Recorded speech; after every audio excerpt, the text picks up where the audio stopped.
Hello, everybody. Welcome to September 2016's pickups. I have quite a bit of stuff here, so again, it's going to go pretty quickly, but I will overview the games, of course, as always. First one here is Professor Layton and the Diabolical Box. This is actually a fantastic puzzle game on the DS. This evolved into one of the better puzzle series for the DS, in my opinion. So I would actually strongly recommend the Professor Layton games. Diabolical Box is one of my favorite ones, so I was happy to find that.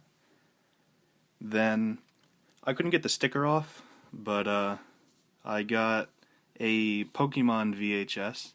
I don't know why I always get these, but I have so many of them, I just really like them. I like VHSs, and I like the old Pokemon, cartoons, I guess you would call them. So I have a bunch of those. Then, Super Mario Galaxy I found for the Wii. I think I already have this one. I think, well, everyone with a Wii should have this one, but I'm pretty sure that I already have it. So I think this one is going to a friend. But, yeah, I'm pretty sure I have that one. Then, Donkey Kong Country Returns. This is actually a really good game. They did a fantastic game on this one. It's the same platforming as the Donkey Kong Country games, but I love the music, of course. I love all the Donkey Kong Country game music. Then we have Myst. Everybody's heard of Myst, I would assume. It's a ton of fun. I actually found, I think it was 4 total PC games on disc like this, and I picked them up for real cheap. That's why I have 4 of them like this. Then it's Postal. Postal is the second one. Postal is kind of fun. It's definitely a mindless game, if you will. Don't play it if you expect something from it. It's very violent, so if you're into that, there's that. Then there's King's Quest. This one is The Princess Bride. I got it because it's Sierra published. I love Sierra games. Gotta say, I'm a huge sucker for Sierra games. I don't know what it is, but Sierra just has, it emanates quality. Then I got Redneck Rampage. This one's actually pretty fun. I got it because I saw the Interplay badge, and I thought that potentially it could be something cool. It is a first-person shooting game. It's okay. I'm not gonna say it's great, but it's decent.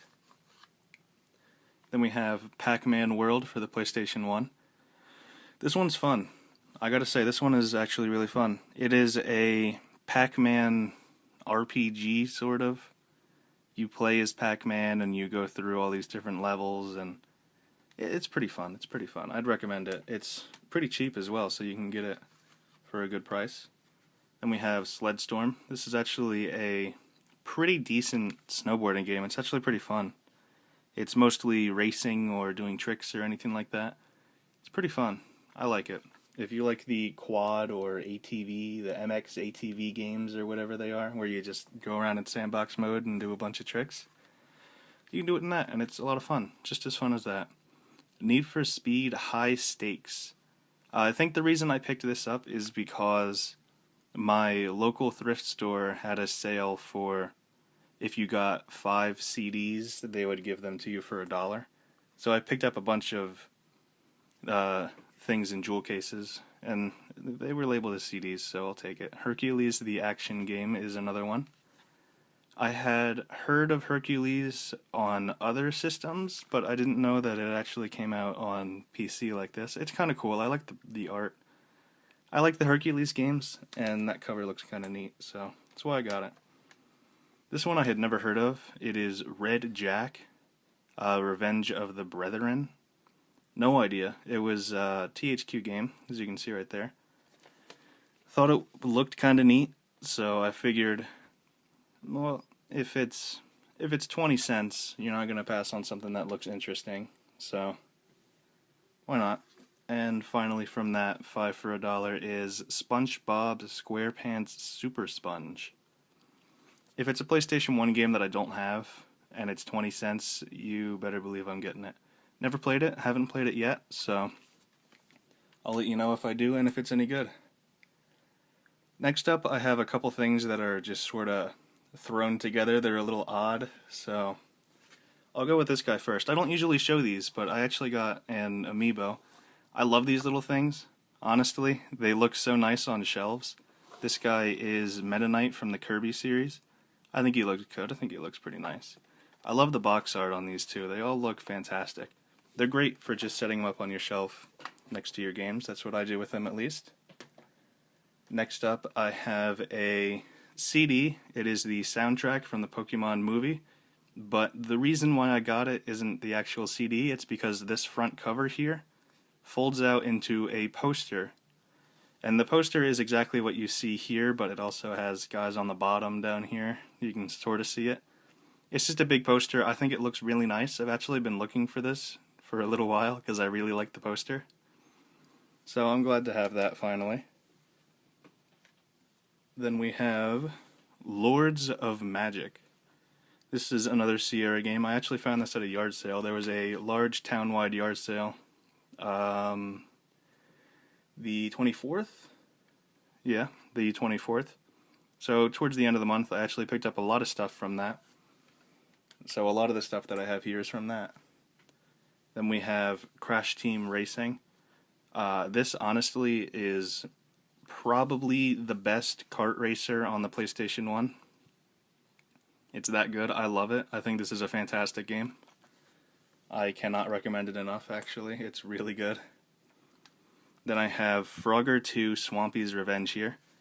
A while ago, I got Frogger 2 on Game Boy. I think it's Game Boy Color. And I was actually talking about this game in particular because it has a different title, but it has the same picture outline of Frogger getting eaten by this, I guess, alligator, crocodile, whatever it is. But yeah, I talked about this game a while ago, and it's actually really good.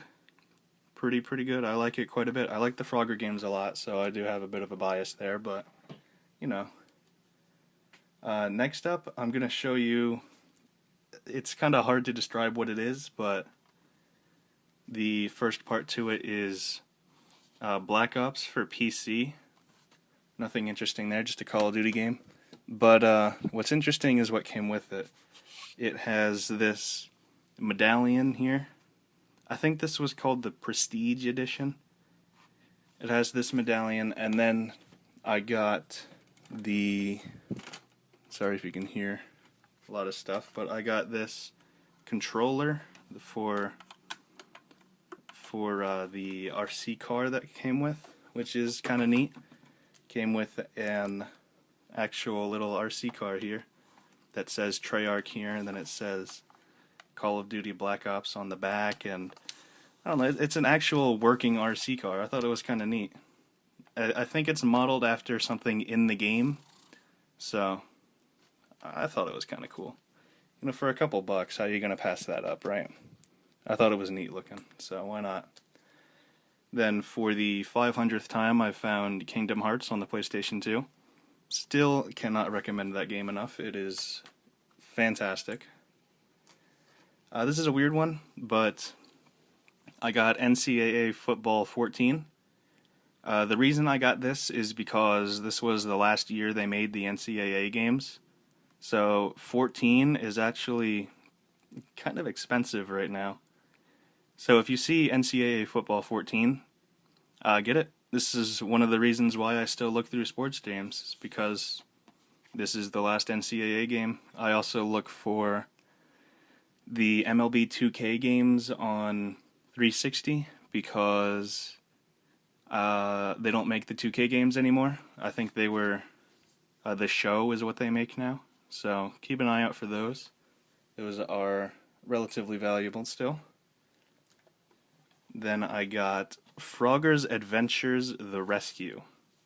Haven't played this game yet, but it looks pretty cool. I can't say anything bad about it, at least. It almost looks like a side scroller, but I don't think it is. I think it's the same thing. But I don't know, I think it's neat. I'll give it a shot, right? Then I got Burnout 3 Takedown. I really like the Burnout games. I'm not huge into racing games, but the Burnout games I think are an exception to that rule because they're pretty fun. Honestly, Burnout games are some of my favorite racing games that aren't like, you know, like Crash Team Racing or Mario Kart. They're not kart drivers, they're actual racing games. I like that. Then Pac Man World 2, this is actually the sequel to the first one.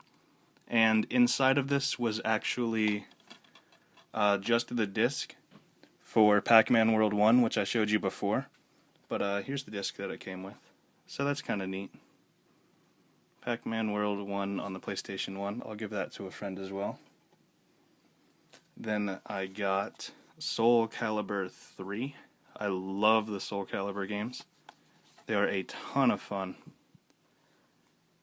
Absolutely fantastic games. If you're into this sort of thing, they are a lot of fun. So if you like these kinds of games, then go for it. They're real fun. I like them quite a bit. Then I also got Mario Kart for the Wii.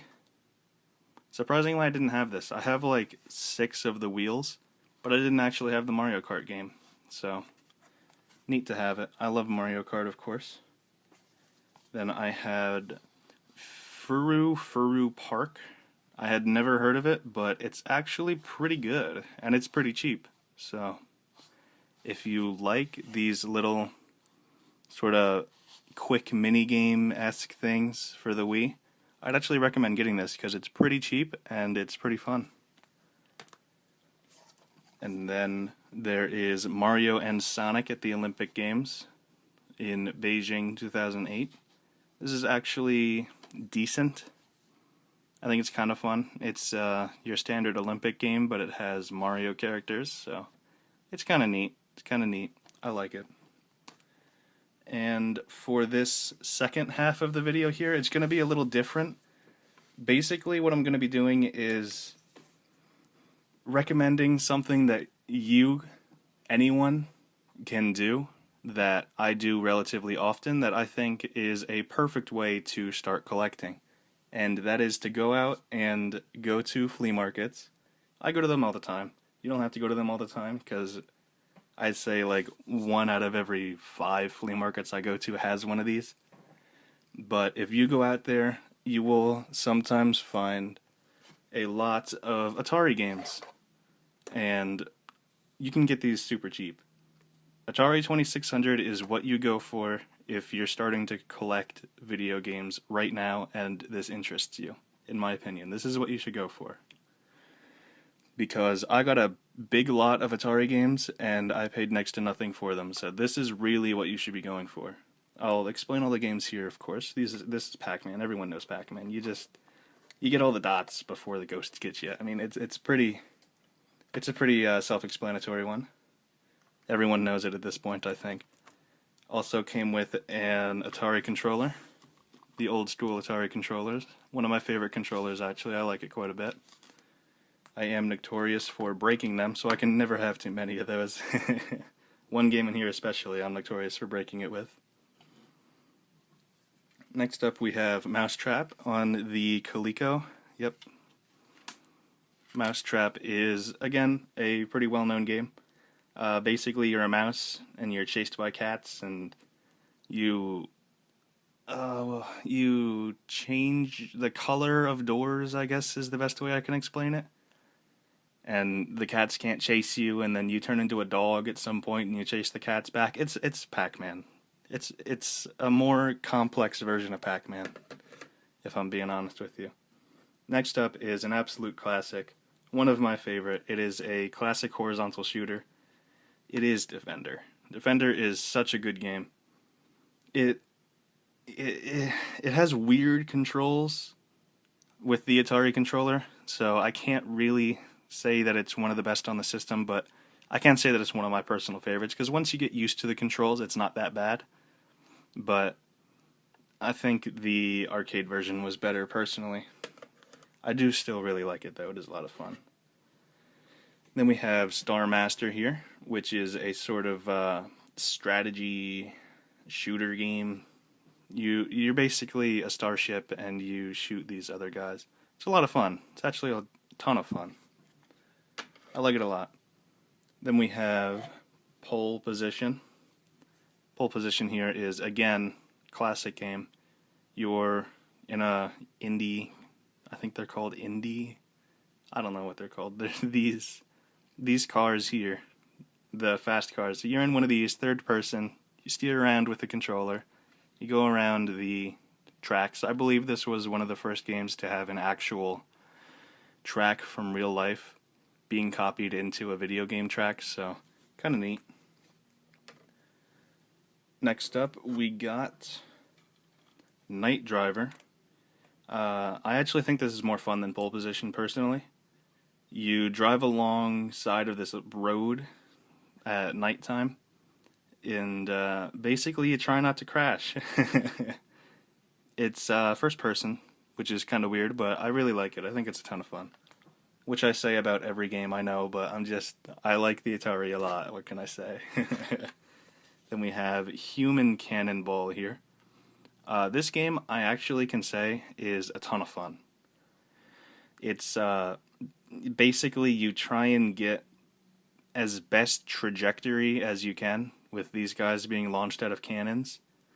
You shoot a person towards a pool of water, and if you angle it right, he'll land safely in it, but if you angle it incorrectly, he'll fly over it or he'll fly under it. It's cool, it's fun, give it a shot. All of these games are super cheap, so I will recommend every single one of them to you. Then we have Miss Pac Man. This is basically the same thing as Pac Man, just you're playing as Miss Pac Man, and it has a couple new boards on it. I think that's about it. I don't know. It's fun. It's Pac Man. You can't go wrong with Pac Man. Let's be honest. Then we have Amadar here. This is actually another relatively fun game. It's similar to Pac Man. Again, it's another Pac Man-esque game. Basically, you need to get to certain places in the game while avoiding enemies. So, you know, it's got the same concept as Pac Man, it's just a little different. I like it as well. I actually think it's fun. Then we have Frogs and Flies here. I like this game a lot, actually. You're a frog and you try to catch flies throughout a day. It's a ton of fun.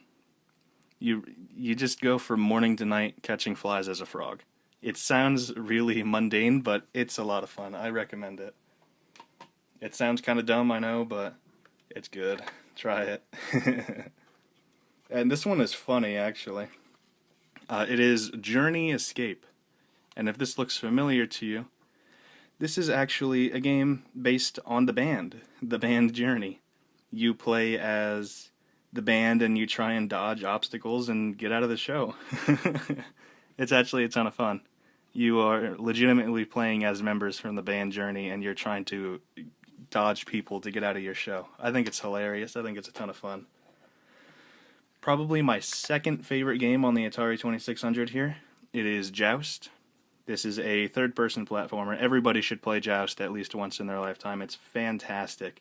It's also on the NES. I recommend getting it there if you like it. But, you know, I think it's a lot of fun. It has really cool characters like this. You actually ride on this ostrich, which is really neat. It's so much fun. I would highly, highly recommend it if you can. If you have an Atari 2600, of course you should have that, but you know what I mean. Space Invaders now. This is another classic game. You basically just move a little cannon guy along the bottom of the screen and you shoot aliens coming down towards you in little side-scrolling, I guess you would call it a vector. Ton of fun. Fantastic game. Highly recommend it, obviously. It's probably been on so many consoles, but if you want to play it the way it was intended to be played, play it on the 2600. Next up, a game that I hadn't heard of, but I thought it was kind of neat. Sneak and Peek. It is literally hide and seek. That's all it is. It's super easy because you can only hide in a certain amount of places. So once you learn all the places, it's super simple. Not bashing it by any means, but it's fun. It's fun, but it's not fantastic. Then we have Star Raiders here. Another great game. You are a spaceship, and you shoot other things in your area, basically. It's kind of like Star Trek, so if you like Star Trek, you're probably going to like that. I thought it was decent. Then here, another classic game for the 2600, Combat, of course. I think total is, yeah, 27 games on here. It's a launch title for the 2600, and my personal favorite levels are 15 to 20 for the biplane. Like this game quite a bit, actually. Highly recommended, of course. It's combat, come on. Video pinball is next. It is literally pinball on the Atari. It is addicting, though. I will say that. It is. The entire board is Atari based that you play pinball on. It's addicting. If you like pinball, you'll like it. I love it. I'm not a huge fan of pinball, but I like it a lot, so that should tell you something. Then we got Defender. I think this is Defender number 2, right? Is it? No, yeah, maybe. Yeah, Defender. I think it is. Yeah, yeah, this is Defender number 2. Alright. Just things are not as organized as they may seem over here. Then we got Firefighter, which is, it's okay. You're a firefighter, you're trying to put out a fire, you're trying to rescue people. Super easy. You can actually rescue people on the first level of this. You can literally rescue a person super quickly. Basically, the way it plays is the fire starts at the bottom of a building and it'll rise up, and the person trying to evade the fire will also rise up. But you start with enough water to put the fire out on the first floor and then just get the person. It's not that great. There's a better firefighter game on the Atari. I'll get into that later. Next up, we have Astro Blast. I actually like this game quite a bit. You shoot down things that fall at you from the sky. I think it's pretty fun. It's fun in short bursts, I guess is the way I would put it. But I recommend it. I think it's fun. Next up, we have the better the better firefighter game. This is Towering Inferno. It is actually a game where you go into the buildings and you navigate around as the fire person. Much more difficult, but much more fun as well. So if you like firefighting games, I would go for Towering Inferno over Firefighter. Next up, video chess. Top-down chess game, of course. Classic chess. Not as good as Chess Master. Chess Master is the best chess game of all time, in my opinion, so good luck beating Chess Master with anything. Next up, we got good old Donkey Kong. Good old Dong. Everyone's favorite. Obviously, everybody knows what Donkey Kong is. It's a platformer. You dodge stuff that Donkey Kong throws at you. You save the princess. It's a classic. Come on, you know what it is. Next up, we have Pole Position 2. It has better graphics. It has new tracks. That's about it. That's about it. It's good. It improves on a couple things, but it has basically the exact same gameplay. Next up, we got Activision's Decathlon. It is various events, and you got your long jumps, I believe, are on here. Your sprints and dashes and whatnot. This is the game that I actually broke so many controllers on. This game is super easy to break controllers with. I don't know what it is. I think it's because you have to move them back and forth so quickly, but very easy to break controllers with this game. Doesn't mean it's a bad game. It means it's just a game you have to press a lot of buttons with, I guess.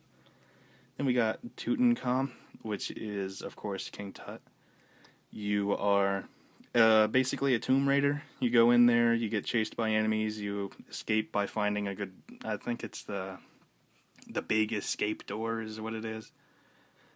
You're basically looting a tomb, and you try and get out before enemies get to you, or you run out of time, because this game is also timed. It's fun. I like it. I like it quite a bit. Not too challenging, but not too simple either. Then we have Home Run. Really, really early baseball game. There's a pitcher, a batter, and I think 3 defensemen. All hits are ground balls, and the defensemen can't actually throw the balls. It's not great, but if you wanted to play baseball back then, that's what you got. Next up, we have Gangster Alley here. This one's actually a lot of fun. It's a target shooting game. You shoot bad guys out of a building. I like it quite a bit, actually. You literally just shoot bad guys. Like, there's a building, and then there's windows in the building, and the guys will pop up out of the windows. You gotta shoot them before they shoot you. A lot of fun, actually, believe it or not. I like it quite a bit. Next up, we got Food Fight for the 7800. This game's decent. The whole thing, it's a weird concept, but you start on one side of a playing field, and on the other side there's an ice cream cone. You have to eat the ice cream cone, but you have to do it. There's 4 chefs that are guarding it, who will throw food at you, and you have to eat the ice cream before they hit you with food. You can also hit them with food, and it paralyzes them. It's fun. It's really hard to explain, but you get used to it when you play it. It's a lot of fun. I like it. Next up, we have classic E.T. for the 2600. The whole point of the game is to go around and pick up the pieces of your phone. I think there's 3 before you run out of energy, and the way you get energy back is by shamelessly plugging Reese's Pieces. Next up, Demons to Diamonds. This game is so overlooked. It's my favorite game on the system, honestly. You shoot from the bottom of the screen, and you shoot demons that come down from the top. You take the diamonds when they die, of course, and then I really think this is the best shooter on the system. It's a ton of fun. I highly recommend it. I think this is a system seller in and of its own. And all these games, super cheap. The most expensive game here is like $10. I haven't even shown it yet, but these games for the most part are like $3 to $6. They're super cheap. That's why this is so good. This is Gorf. This is actually on the CBS video, so kind of neat. You can also play it on Atari or Sears Video Arcade, as you can see here. Gorf, I think it stands for Galactic Orbiting Robot Force? Galactic Orbiting Robot Force? That makes sense. I think that's what it stands for. Basically, you just have 5 missions with... it's like a shooter. You have 5 different missions. Everyone has different enemies, and those enemies have certain patterns. It's fun. I like it. I think it's fun. I would recommend it. Not as much as Demons to Diamonds, though. I think that is the best shooter on the system, bar none. It's super good. Super, super good. Can't recommend that one enough. Next up, coming up on the end relatively soon here. Next up we have Fast Food, which is pretty funny, actually. This mouth right here is what you play as. That's your character. You basically catch food as this mouth, and you avoid these purple pickles. It's super weird, but it's fun. It's pretty fun. I like it. Then we have Air-Sea Battle. This is another launch title. You shoot enemies. Basically, that's about all you do. But there's 20... I think there's also 27 in this. I'm not entirely sure, but I think there's also 27 different game modes you can play as this. It's fun. It's decent. Next up, we have a classic, Moon Patrol. This is another absolute classic. You play as a little moon rover, buggy, whatever you want to call it here. You avoid little obstacles like these potholes or other things like that, and you shoot down enemies like these UFOs or other enemies. It's fun. I like it. It is a very good game. Then we have Centipede. This is an absolute classic game. Vertical shoot 'em up, of course. Fantastic. Highly recommended. Play it on this system. Next up, we have Speedway 2. This is pretty fun if you have more than one controller. It's, of course, a multiplayer racing game. there's tons of different things to do, and I think it's really good. I recommend it. And finally, the last game we have is Adventure. This is an early RPG. I think it's fun. Probably in top 5 for the 2600. Highly recommend this one. This is actually the most expensive game that I got in this 40 game lot. It's like $10. So honestly, get yourself an Atari 2600. Get some of these games, have a great time, and spend next to no money doing it. But I can say if you're going to get an Atari 2600, make sure you get one that has 6 switches instead of 4. So thank you very much for watching, everybody. This has been the September 2016 pickups. My name is Charles, of course. I will see you next month.